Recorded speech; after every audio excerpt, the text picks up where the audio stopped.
Hello students, आज हम लोग बात करेंगे एडजेसेंट चैनल इंटरफेरेंस की। तो देखिए, जैसे हमने सेलुलर कम्युनिकेशन में देखा है कि दो तरह के इंटरफेरेंस होते हैं। एक तो है आपका को चैनल इंटरफेरेंस, जिसके बारे में उन्होंने पिछले वीडियो लेक्चर में बात किया था।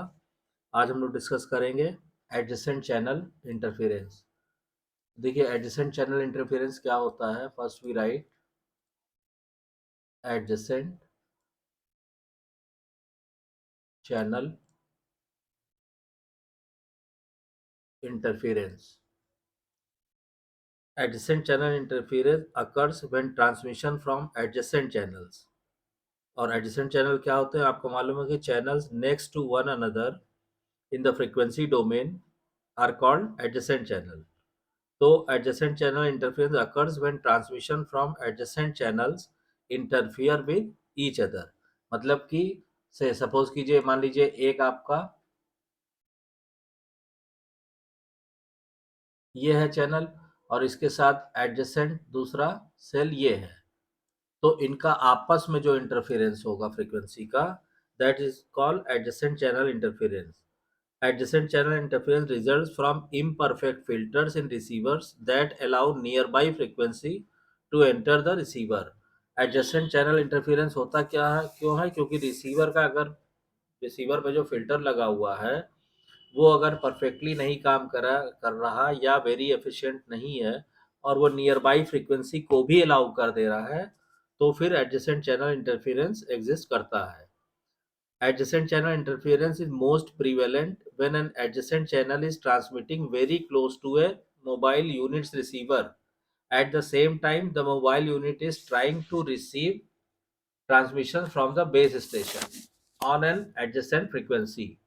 तो ये सबसे ज़्यादा कह लीजिए इफेक्ट करता है या सबसे ज़्यादा हार्मफुल तब होता है जब कोई एडजेसेंट चैनल ट्रांसमिट कर रहा हो मोबाइल यूनिट रिसीवर के बहुत क्लोज में, और मोबाइल यूनिट जो रिसीवर है वो उस समय सिग्नल्स को रिसीव करने की कोशिश कर रहा हो, कहाँ से? बेस स्टेशन से। उस समय एडजेसेंट चैनल इंटरफेरेंस बहुत ज़्यादा होता है। This is called the near far effect and is most prevalent when A mobile unit is receiving a weak signal from the base station. ठीक है। अब इसमें मान लीजिए, देखिए इसको समझने के लिए आप सिंपली हम यहाँ पे एक डायग्राम ड्रॉ करते हैं। मान लीजिए, सपोज कीजिए ये एक हमने कहा कि ये एक मोबाइल यूनिट हो गई। मान लीजिए हमने ये बना दिया, this is mobile unit one. Mobile unit one, ठीक है। और यहाँ पे हमने बना दिया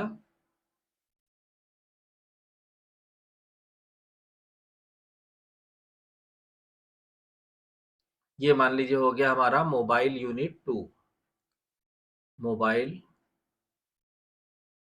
यूनिट टू, ठीक है।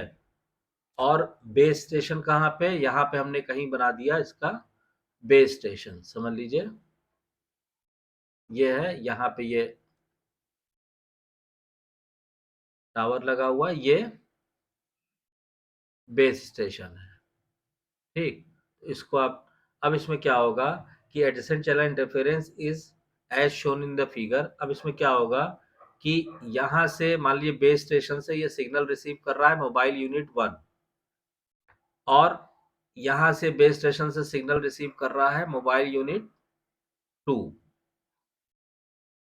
और तो ये हो गया हमारा फ्रीक्वेंसी F1 पे, यानी ये जो सिग्नल है ये फ्रीक्वेंसी F1 पे काम हो रहा है। ठीक है। और साथ ही साथ यहाँ पे हम दूसरी फ्रीक्वेंसी दिखाते हैं F2। तो मान लीजिए इसी के साथ यहाँ पे ये हमने दिखाया, ये दूसरा सिग्नल रिसीव हो रहा है F2, और यहाँ पे भी ये दूसरा सिग्नल रिसीव हो रहा है इसके साथ साथ इस तरह F2। अब इसमें क्या होगा कि mobile unit one is receiving frequency F1 from base station A. मान लो ये है गया आपका base station A. At the same time, the base station A is transmitting frequency F2 to mobile unit 2. Because mobile unit 2 is much farther from the base station than mobile unit 1, F2 is transmitted at a much higher power level than F1। चूंकि mobile unit 2 दूर है इससे, mobile unit 2 को वो F2 frequency से signal भेज रहा है, चूंकि ये दूर है तो वो सिग्नल क्या होगा, ज्यादा पावर का होगा, और F1 इसको भेज रहा है और F1 कम दूरी पे है तो वो कम पावर का होगा। तो इससे क्या होगा कि mobile unit 1 is located very close to the base station and F2 is located next to F1 in the frequency spectrum. और ये जो F1 F2 फ्रीक्वेंसी है ये बहुत ही क्लोज फ्रीक्वेंसी है, F1 and F2 is very close in the frequency spectrum, मतलब next ही है। तो इससे क्या फर्क पड़ेगा, इससे ये हो जाएगा आपका कि therefore mobile unit 1 is receiving F2 at a much high power level than F1. Because of the high power level, the filters in mobile unit 1 cannot block all the energy from F2. चूंकि F2 वाला signal बहुत high power का है, इसलिए जो F1 का जो यहाँ पे मोबाइल यूनिट 1 में जो फिल्टर लगा हुआ है वो उसकी एनर्जी को ब्लॉक नहीं कर पा रहा है, and the signal intended for mobile unit 2 interfere with mobile unit 1 reception of F1। तो इस वजह से F1 का फिल्टर चूंकि उसको ब्लॉक नहीं कर पा रहा है, तो जो F1 सिग्नल जहां पे मोबाइल यूनिट 1 पे रिसीव हो रहा है उसके साथ ये F2 सिग्नल भी इंटरफियर करता है।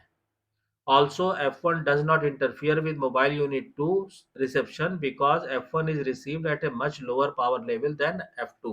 और F1 सिग्नल जो ट्रांसमिट हो रहा है वो इसको इसलिए नहीं हैमर कर पाता क्योंकि एक तो जो F1 सिग्नल है, F1 फ्रीक्वेंसी वाला जो सिग्नल है वो लो पावर सिग्नल है, लो पावर सिग्नल पहली चीज। और दूसरी चीज क्या है कि मोबाइल यूनिट 2 जो है उससे दूरी पे भी है, तो F1 सिग्नल का तो कोई इफेक्ट नहीं पड़ता है इस पे, किस पे,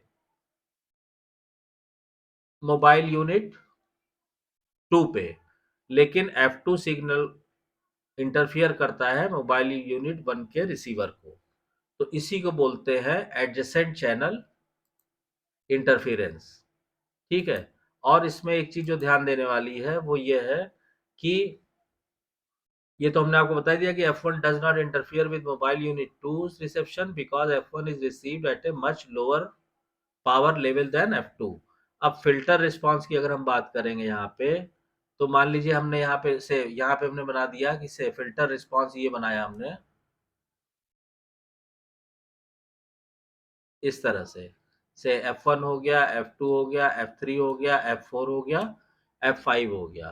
तो ये हमने लिख दिया F1, F2, F3, F4, F5। ठीक, ये क्या हो गया, ये हो गया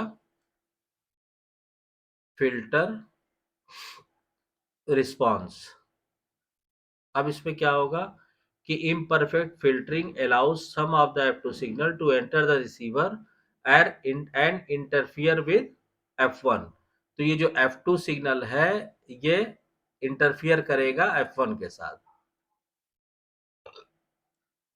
ठीक है। तो using precise filtering and making careful channel assignments can minimise adjacent channel interference in receiver. तो अगर आपको एडजेसेंट चैनल इंटरफेरेंस को मिनिमाइज करना है तो आपको दो चीजों का ध्यान रखना होगा। एक तो पहला तो हो गया आपका फिल्टर आपको बहुत ही एफिशिएंट रखने होंगे, यानी आपको प्रिसाइज फिल्टरिंग करनी होगी रिसीवर पे।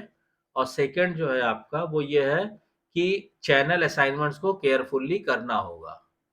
चैनल असाइनमेंट मतलब चैनल को जो फ्रीक्वेंसी आप अलॉट कर रहे हैं वो आपको channel assignment should be done carefully, should be done carefully। ठीक है। अब इसमें क्या होता है, अगर ये दो चीजों का आप ध्यान रखेंगे तो को चैनल इंटरफेरेंस को सॉरी एडजेसेंट चैनल इंटरफेरेंस को मिनिमाइज किया जा सकता है। Maintaining a reasonable frequency separation between channels in a given cell can also reduce adjacent channel interference. अगर मान लीजिए जैसे हमने एग्जांपल लिया F1 और F2 में फ्रीक्वेंसी डिफरेंस काफी ज्यादा होगा, जितना भी रीजनेबल, बहुत ज्यादा ना हो, इतना रीजनेबल हो कि इनका आपस में इंटरफेरेंस ना हो पाए, तो इससे भी इस इंटरफेरेंस को मिनिमाइज किया जा सकता है। However, if the reuse factor is small, the separation between adjacent channels may not be sufficient to maintain an adequate adjacent channel interference level.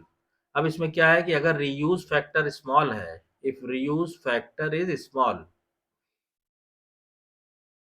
तो फिर फ्रीक्वेंसी सेपरेशन को इतना रखना पॉसिबल नहीं होता। If the reuse factor is small, the separation between adjacent channels may not be sufficient to maintain an adequate adjacent channel interference level। तो ये सब चीजों का आप ध्यान रखें, एडजेसेंट चैनल इंटरफेरेंस को आप इजिली मिनिमाइज कर सकते हैं। तो आई होप कि आपको ये क्लियर हो गया होगा। अगर कोई डाउट्स या कंफ्यूजन है तो प्लीज कमेंट लाइन में कमेंट करके पूछिए। और अगर वीडियो कंटेंट पसंद आ रहा है तो वीडियो को शेयर कीजिए, लाइक कीजिए, चैनल को सब्सक्राइब कीजिए और नोटिफिकेशन बेल को ऑन कर दीजिए ताकि नेक्स्ट वीडियो की इंफॉर्मेशन आपको टाइम से मिल सके। Thank you.